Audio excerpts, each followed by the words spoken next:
He then stood up and said, "Running the McDonald's chain is my profession, but my business is real estate. I have a family and children, and I can't support them and provide for their needs." Amazon. Jeff Bezos solved a significant problem, and because of that solution, he became one of the wealthiest people in the world.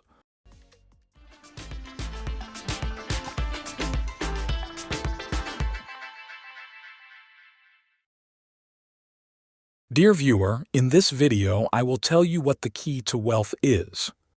This key is what will make you rich. This is truly real, and I will give you the details in this video by explaining the third and fourth lessons of the 6 lessons that Robert Kiyosaki learned from his rich dad, through which he became one of the wealthy. Today, prepare your coffee or your favorite drink, and let's enjoy. Welcome, dear viewer, to your channel, Growth Galore channel, for book summaries. Robert Kiyosaki started this lesson with a story told to him by his friend. This story took place at the University of Texas in 1974, when the university hosted Ray Kroc, the owner of the McDonald's chain, to give a talk to the MBA students. Robert Kiyosaki's friend was one of the students at that time, and he says that after Ray Kroc's talk, they went to have lunch. While eating, Ray Kroc asked them a strange question. "What do you think my business is?" They replied, "Of course, your business is running the McDonald's chain." Ray Kroc smiled and said, "That's what I thought you would say." He then stood up and said, "Running the McDonald's chain is my profession, but my business is real estate." He explained that he manages the McDonald's chain as a profession, but his business is real estate.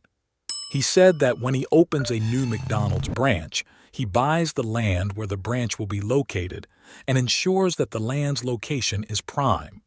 Thus, he practices his profession and takes care of his business. And this is the third lesson, dear viewer, from the lessons of the rich. Robert Kiyosaki says that his rich dad always told him, "Mind your profession and mind your own business."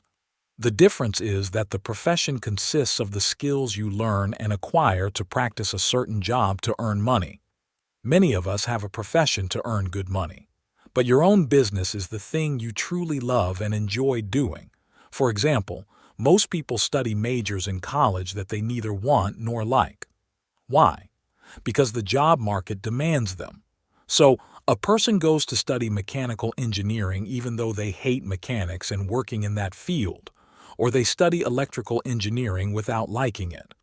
There are also those who study medicine, humanities, or law just because the job market demands these professions. They study something they don't love and work 8 hours a day to earn money. But don't forget, the wealthy don't work for money. Rich dad Robert Kiyosaki says, "Practice your profession, there's no problem with that, but mind your own business." Your own business is the thing you truly love and enjoy, and it's what you should focus on, develop, and strengthen because it is your gateway to wealth. I recall a story mentioned by Stephen Covey in his book, The 7 Habits of Highly Effective People. He said he once met a civil engineer with a degree in civil engineering and a university lecturer. This man didn't like engineering and hated it a lot. Stephen Covey asked him, "What do you do in your daily life? What is your usual routine?" The man began explaining his weekly routine, and when he reached the weekend, he said, "I have a small woodworking workshop next to my house, and during the weekend, I gather the neighborhood kids and teach them woodworking lessons." Stephen Covey says that when the man started talking about woodworking, he smiled and spoke with passion. Covey realized that this person wasn't really a civil engineer, but a carpenter who loves woodworking. From his reaction and expressions, Covey was sure that he was a carpenter who practiced civil engineering for its high salary or for social standing or other reasons that make us choose things we don't love. What you love, dear viewer, is the real goal. Robert Kiyosaki says, "If you practice a profession for any reason, keep at it. Practice your profession as you wish, but mind your own business. Your own business is your gateway to wealth. Focus on what you love, develop it, nurture it, and through it, create assets. This is a very important point. Practice your profession, which is your job, and mind your own business, but turn it into assets. Assets are things that generate income for you without any effort on your part. They might require a lot of effort initially, maybe a month, a year, 2 years, or 5 years. But after this period, this hard effort turns into an asset. This is the essence of the third lesson, and this brings us to the fourth lesson. I will explain to you what the real equation for money is. This equation is the only way you can get money. If you follow it, you will get money, and the whole universe operates on this equation. The fourth lesson from Robert Kiyosaki's book, Rich Dad, Poor Dad, explains the real equation for getting money. The fourth lesson states that the rich innovate to make money. The true equation for making money is provide value or solve a problem, and you will get money. Robert Kiyosaki began this section with a story. He says that one night he was writing one of his books and decided to take a break. He turned on the TV and watched a program about a man named Alexander Graham Bell. The program discussed Bell's struggles after he patented the mobile phone, detailing how he faced immense pressure and high demand for his invention, and he didn't have the means to produce and sell more. Then, Robert Kiyosaki says he switched the channel to a news station where there was a report about a company that had collapsed, leading to the dismissal of all its employees. One of the laid-off managers was standing with his family in front of the company building, pleading, "I have a family and children, and I can't support them and provide for their needs." Robert narrated these two stories back to back. He emphasizes that this is precisely what he has always pointed out. He meant that coming up with an idea or a way to make money is far better than being a manager at a prestigious company that might collapse one day. The true message he wants to convey is that the rich innovate to make money.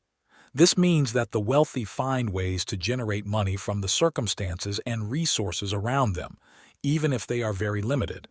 In contrast, the poor and middle class often say they can't make money unless they already have money. Robert explains that the poor wait for opportunities to come knocking at their door. However, the rich never think this way. This is where the vast difference lies between a rich mindset and a poor mindset. Robert Kiyosaki says that the poor and middle class are like people sitting in a car at an intersection with 5 or 6 traffic lights, and they won't move until all the lights turn green simultaneously. If they don't have $10,000, they won't take action. Big projects and assets won't come to you while you're sitting in your room. You need to pursue them daily. Ask yourself, how many steps do you take each day toward your goal? How many hours do you spend each day achieving your goals? Robert Kiyosaki explains that the wealthy innovate ways to make money. When we hear the word innovate, some might think it means coming up with a completely new idea, but that's not necessarily true.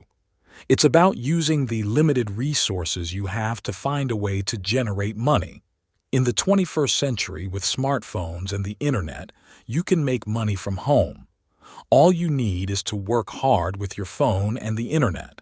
For example, some people use social media accounts to post photos and earn income. Others post trending news or videos and make money, and some create content from their gaming experiences and earn money. This effort pays off. Kiyosaki points out that wealth used to depend on agriculture. Wealthy people owned farmland, hired farmers to work it, and then sold the crops for income. Last century, wealth became linked to the Industrial Revolution, where the wealthy owned factories. Today, in the 21st century, wealth depends on who knows how to use technology, the internet, and smartphones. Wealth today belongs to those who know how to control and utilize information wisely. To make money, Kiyosaki explains, you need to provide value. In other words, you need to offer a service or product to others. For example, when you go to a restaurant, you receive food, value, in exchange for money. When you buy a t-shirt from a clothing store, you get value for the money you spend. If you want to create content on social media, try to offer value to viewers, such as information, a skill, or an explanation. This value will translate into money. The equation is simple. Provide value, and you will get money. This is the first equation for making money. The second equation is solving a problem to earn billions. Kiyosaki notes that people who solve significant problems end up with billions. So we have two equations, providing value to earn money and solving a problem to earn billions. For example, Amazon. Jeff Bezos solved a significant problem, and because of that solution, he became one of the wealthiest people in the world. What problem did Amazon solve? Bezos saved people time and effort in searching for products in stores. Instead, he provided an e-commerce platform where they could easily find everything they needed from one place. Today, Amazon is the largest e-commerce platform in the world. Robert Kiyosaki says, "The amount of money you make depends on the size of the problem you solve. The bigger the problem, the more money you can make." Look for problems that people talk about everywhere, in cafes and online, and try to create a solution for them. You may need capital to solve some problems, or you may not. The key is to use your mind and start innovating ideas. That's all for the fourth lesson. This concludes the explanation of the third and fourth lessons in this video from Rich Dad, Poor Dad. If you enjoyed the video, please like and subscribe to the channel. Thank you for listening attentively, and thank you for your invaluable time.